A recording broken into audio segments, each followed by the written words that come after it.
Bismillahirrahmanirrahim. Assalamu alaikum, dear students. I welcome you all to your social studies class.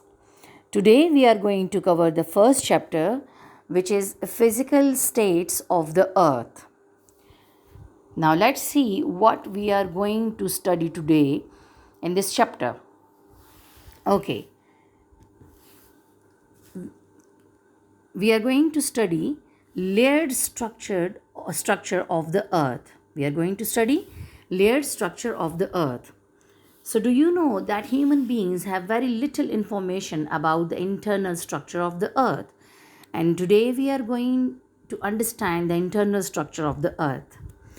The distance between the surface of the earth and its core is more than 6,000 kilometer. What is the core? The center of the earth. Okay. So the distance is 6,000 kilometers.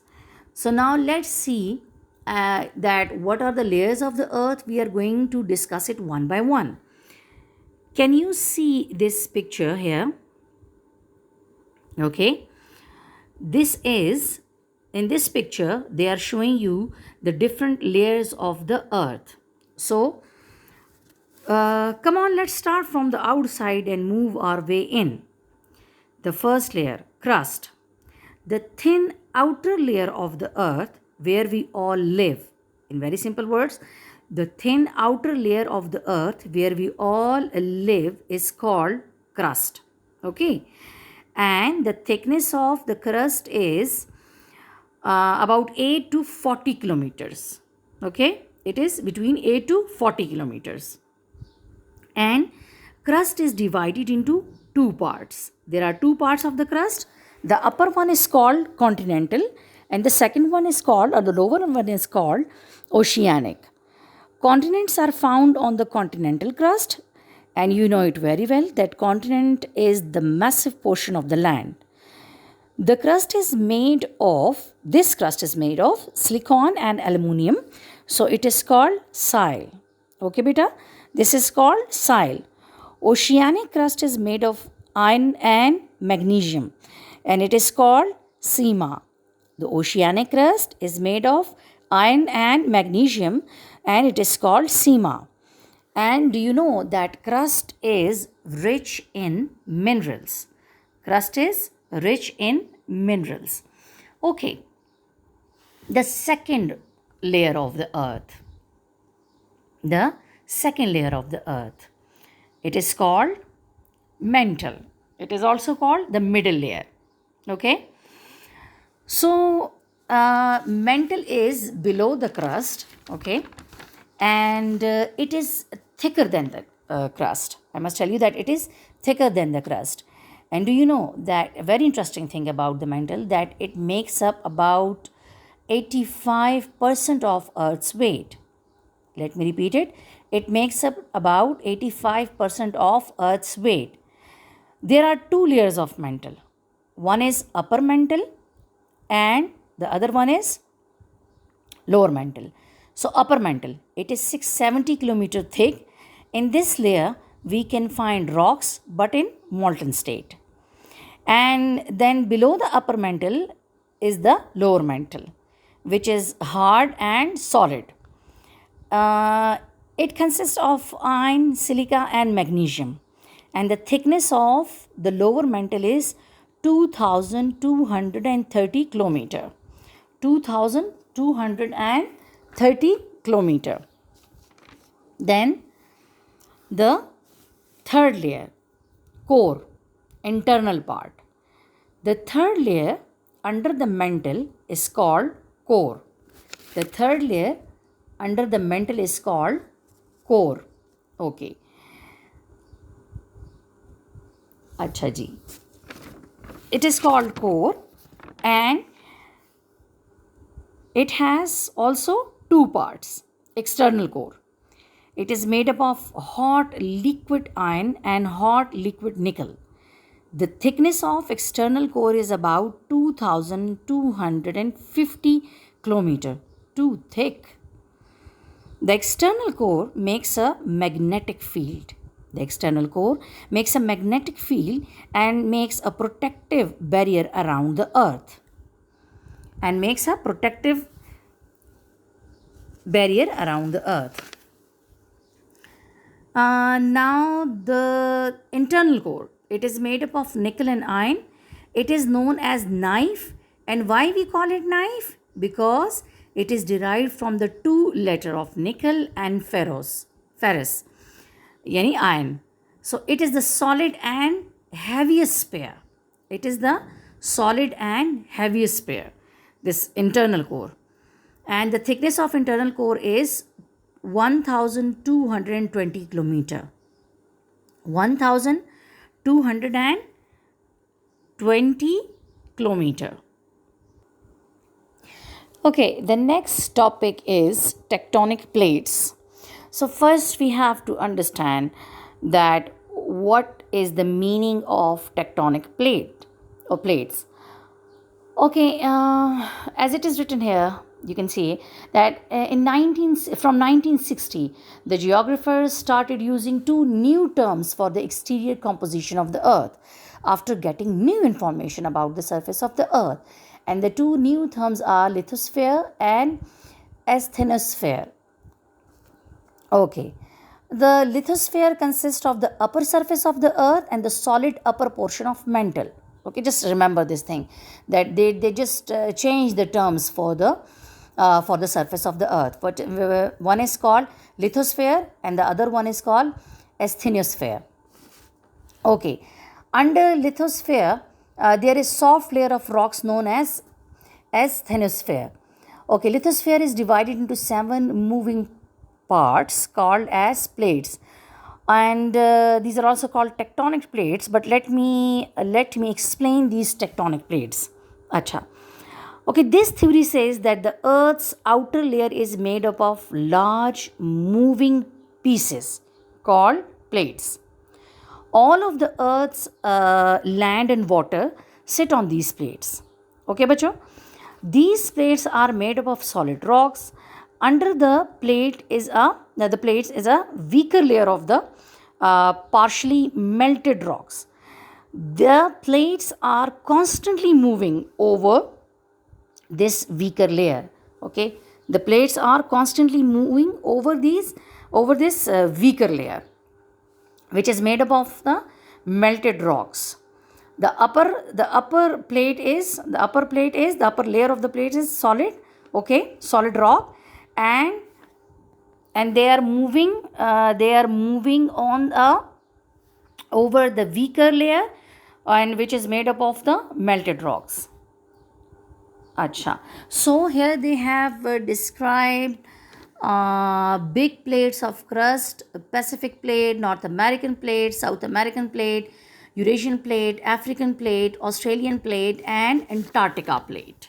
Okay, remember, these are the 7 big plates. Now let's see that what are faults and what are their types. Now we are going to understand what are faults and what are their types. Okay, a fault is a fracture. Remember, a fault is a fracture or break in the earth's crust or lithosphere. These parts are continuously moving because molten rocks beneath them. These cracks can extend 100 of miles deep. Okay, beta? These cracks can extend to 100 miles deep. Acha. Once again, I'll repeat it for you. That what is fault? The fault is a fracture or break in the earth's crust or lithosphere. Acha. So, the crack can be seen in the form of the center of volcano and earthquakes. ठीक है? Acha, the area where a fault form is known as fault zone. What is fault zone? The area where a fault form is known as fault zone. Acha ji. And the crack present in the fault zone is called fault line. Now there are 3 types of faults. One is normal fault. In normal fault, parts of the crust move in opposite direction. Okay, the parts of the crust, they are moving in the opposite direction, and due to the removal of the upper layers, lava comes out through the weak portion of the earth and volcanic eruption occurs. This is called normal fault. The other one is called transform fault. When pieces of the plates move forward and backward. In the normal fault, what we are seeing that the crust was moving, the parts of the crust were moving, they were moving in the opposite direction. But here, the pieces of the plates, they are moving forward and backward. They rub against each other. Okay. So this is called transform fault. This is called transform fault. But in this fault, no part of earth move up or down. The last one is reverse fault. The last one is reverse fault. Reverse fault occurs when plates move towards each other. When the plates move towards each other. Due to the pressure between the plates, earthquake and eruption of volcanoes occur. So these are the types of the faults. Okay, now we are going to see the major plate faults in Pakistan. Okay. G. Look at the picture here. It is very clear. In Pakistan, two major plates. There are two major plates units. These plates are moving towards each other. Fault line is present in Pakistan, which passes through the center of Pakistan. This line separates Eurasian plate from the Indian plate. So what is Eurasian plate? The Eurasian plate is a tectonic plate which includes most of the continent of Eurasia, a landmass consisting of the continents of Europe and Asia. And the Indian plate is also a major tectonic plate. So therefore this region is an important center of earthquakes. And the earthquake of the 8th October 2005 was also the result of the movement in these plates. Okay? Now look at this picture, the map of the earthquake zone in Pakistan. So the green part is showing us the very light without damages the plates are here. Okay, the earthquake zone. Acha ji. And the blue one is the minor one. Then the orange is the middle to higher, and the red one is severe one. Okay, the severe earthquakes. Now, okay. So now we are going to understand what actually earthquake is. Okay, what is the meaning of earthquake? Okay, the vibration and the shaking movement of at the surface of the earth is known as earthquake. What? The vibration and shaking movement at the surface of the earth is known as earthquake. Okay, and why this earthquake occurs? Because movement in the internal part of the earth creates shaking movement. Movement in the internal part of the earth creates shaking moment and vibration at its surface. Can you see it here in this picture? That when the movement and the vibration starts in the internal part of the earth, so it creates a moment on the upper surface. Earthquake occurs due to the movement of in any part of the earth. Okay, it can be the result of the movement in any part of the earth. Okay. And what are the causes of earthquakes? Number one, the movements of the plates. We discussed the faults. So most of the earthquakes occur due to the movements of the tectonic plates. So when these tectonic plates are moving, it is the cause of the earthquake. And volcanism. When earthquake also occur due to the volcanism, when lava erupt out from any weak part of the earth. So it shakes, or the movement on the earth on the surface of the earth can be feel. Okay, in this way volcanism becomes a cause of the earthquake. Okay, now we have to understand that what is volcanism. Okay, it is very important to understand what is volcanism. The eruption of the hot,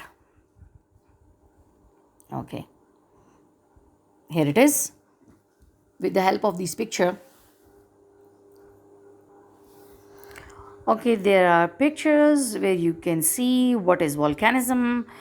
Okay, I'll explain it in very simple words.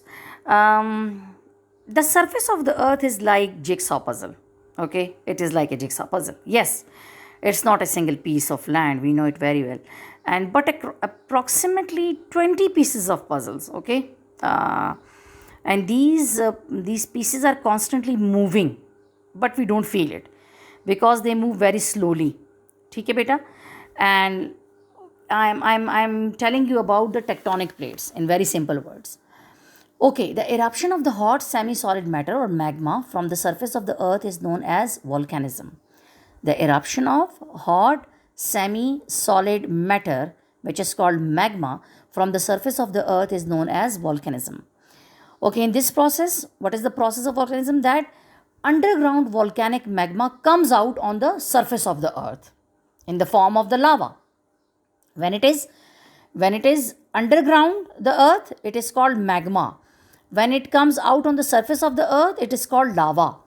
In this process, different rocky material and gases are involved. Okay?